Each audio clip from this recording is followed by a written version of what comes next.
Hi Virgo. Welcome to your quantum reading. This is for Virgo's Sun, Moon, or Rising. Welcome to my cross watchers. Cross watcher, you could be dealing with a Virgo and the message is really just for you. So feel free to take it however it resonates with you and your situation. Keep in mind these are general and timeless readings. If you guys are wanting to check out any of my services,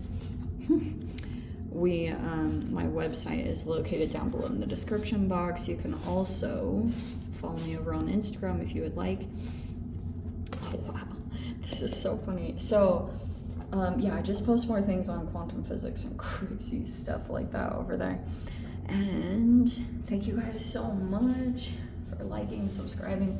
Thanks for all the ways you've supported the channel. Let's dive in. Okay. That's really interesting. Okay,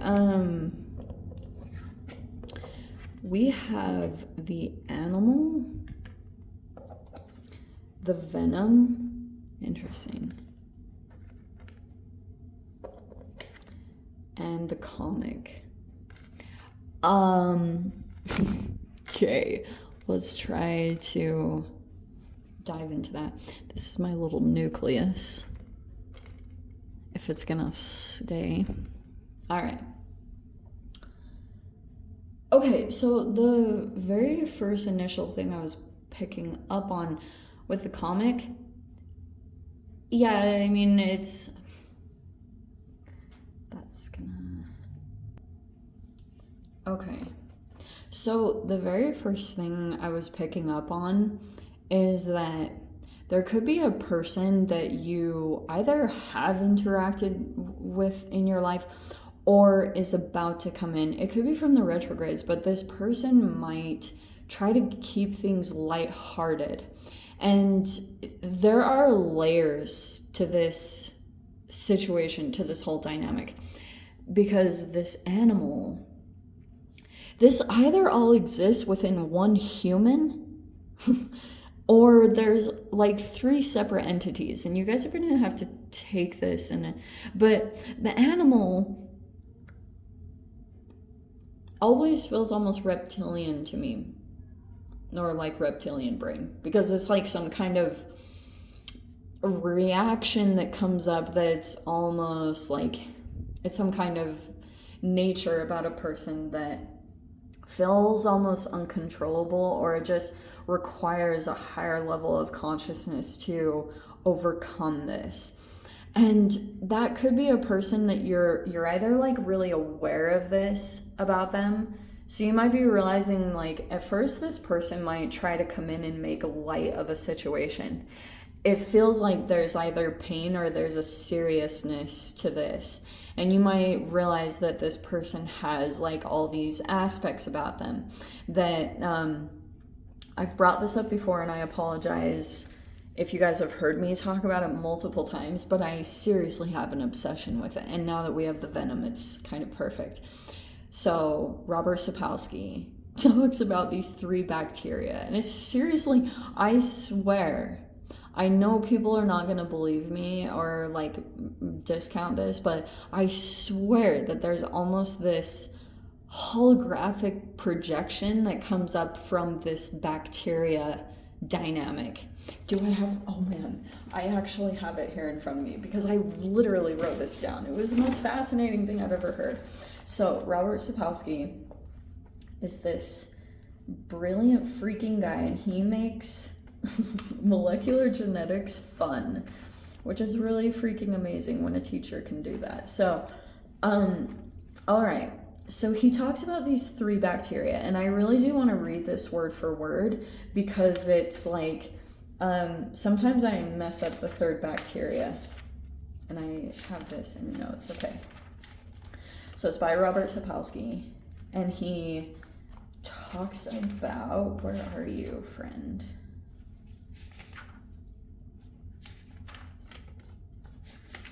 Haha. No. Yeah, there it is. Okay, it's called the rock, paper, scissors. It's these three bacteria. One can create a poison, and that's why I brought this up. people are going to get all specific about venom and poison and the difference between them, and it's fine. There is a difference between them. Venom is like something that punctures you versus poison, which is more ingested.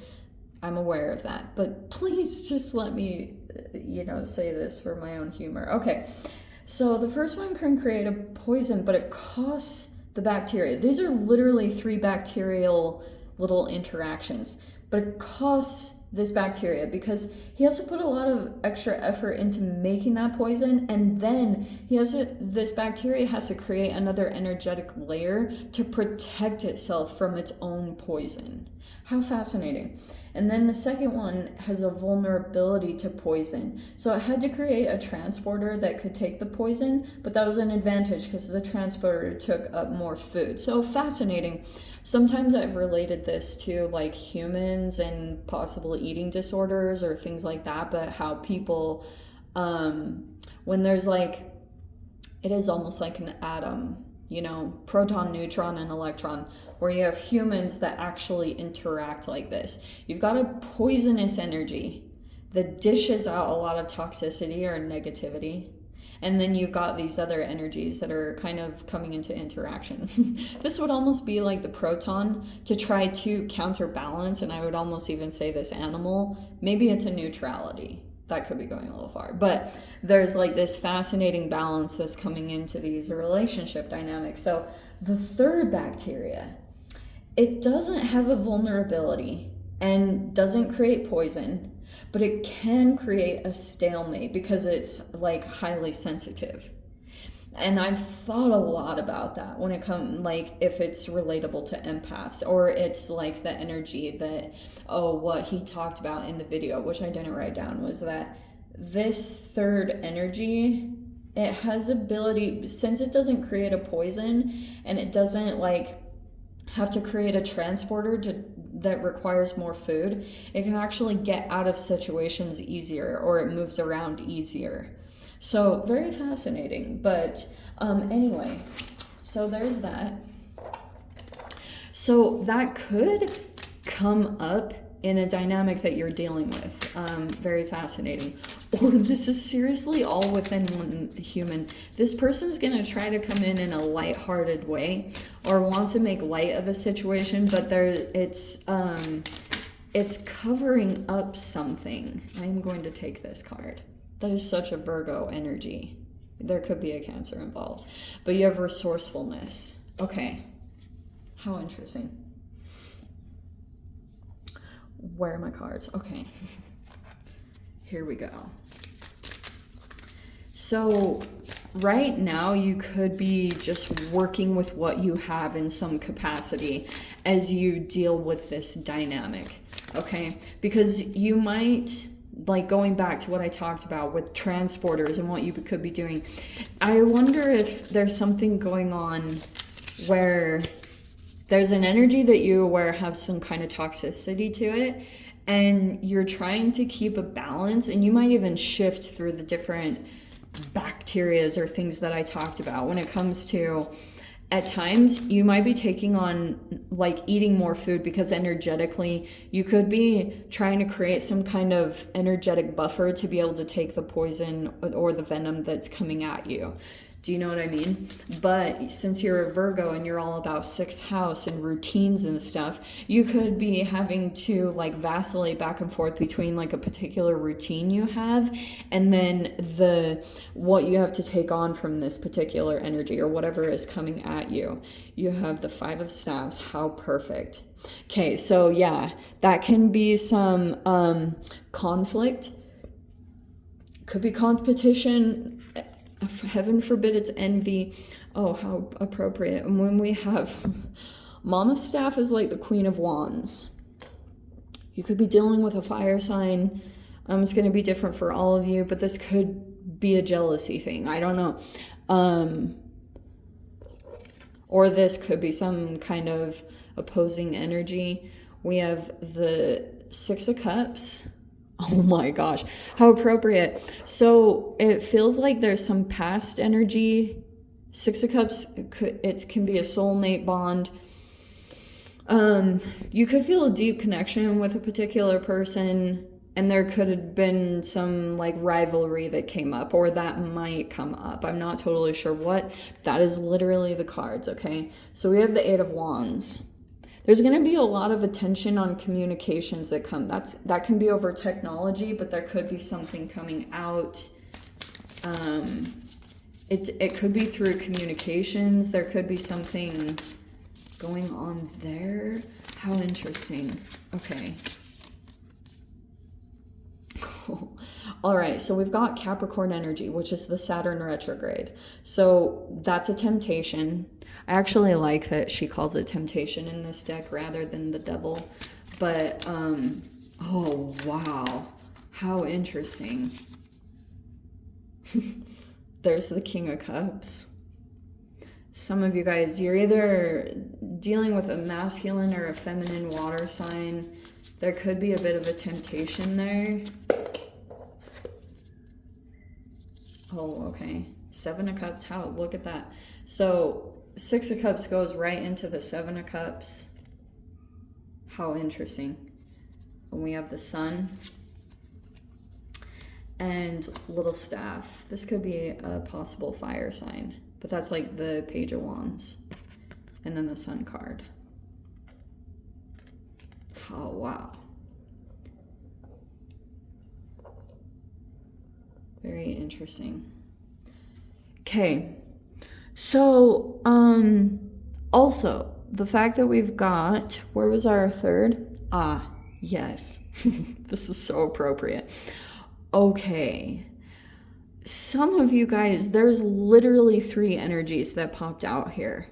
Very literal. 3 archetypes. Wow.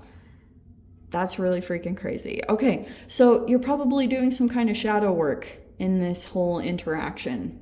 The history behind it is a whole other situation. Like that's gonna be very individual for you guys when you see the dynamic, because it's most likely going to link to a particular experience in the past or something that you had dealt with, and it had an emotional charge to it. And this could be a blurring of boundaries. Maybe this is like a little tad of like enmeshment that could have taken place. But that Okay, so there's some kind of particular energy. Wow. There's a person here, this Queen of Wands. I feel like there's some kind of internal conflict that this person has. And it could be because there's a Page of Wands. Oh, wow. How do I even begin? So some of you guys, this could feel like a temptation of some kind of sexual nature. I'm totally going to put that out there. The Sun also is like a very positive energy, but here's what's going to play out. This is some kind of karma that took place, and this could have been something that came up. There could have been some kind of opposing thing. It happened in the past. Now there's some kind of situation that's playing out, and if there was a person here, if there was some kind of competition, or this person might have like thrown some shade, like thrown some shade in a particular direction. They might not have been very kind or able to really like control their shadow, because that animal, like I was talking about, it could have been just like something that overtook this person in a moment where they lost consciousness. They could have projected something, and then it like caused this little bit of a fire, like opposing, because right, in molecular genetics, like we have something very tribal that's biologically like what is the word? Biologically ingrained in all of us to look for who's like opposing and who's on our team, like the tribe. So that could have become apparent in some particular way. And I almost even want to throw into, with this Five of Wands, that there could have been some like, I almost want to say that there's not full details, or there's like a misreading things that can totally happen, and I almost want to say that's what took place, and all this stuff transpired. So like for some of you guys, yeah, like there is some kind of competition thing. I'm not really sure what avenue this is playing out, but you could be feeling as though either someone's in competition with you. I'm almost getting something here too where So like, yeah, I almost want to say, how do I say this? Dang it, I'm losing my scenarios, and a lot of them are popping up. Oh, there's a person here that might have only like been after. If there is a person right here that's in the dynamic, male or female, doesn't matter with the pop of gourd. This just could be more like it's a person that has a very masculine energy about them. They might have high levels of testosterone or something about that. There could be a competition here. This person might actually be, if this is an actual male, this person might actually be getting a lot of fuel from these two energies being in competition over him. And that happens a lot in masculine. That's a lot of like shadow stuff, obviously, from... I'm not even going to get into the details, but Six of Cups is like childhood. It's like nostalgia. So that's why energetically it could be playing out at this time. There could be like a little bit of a rivalry here.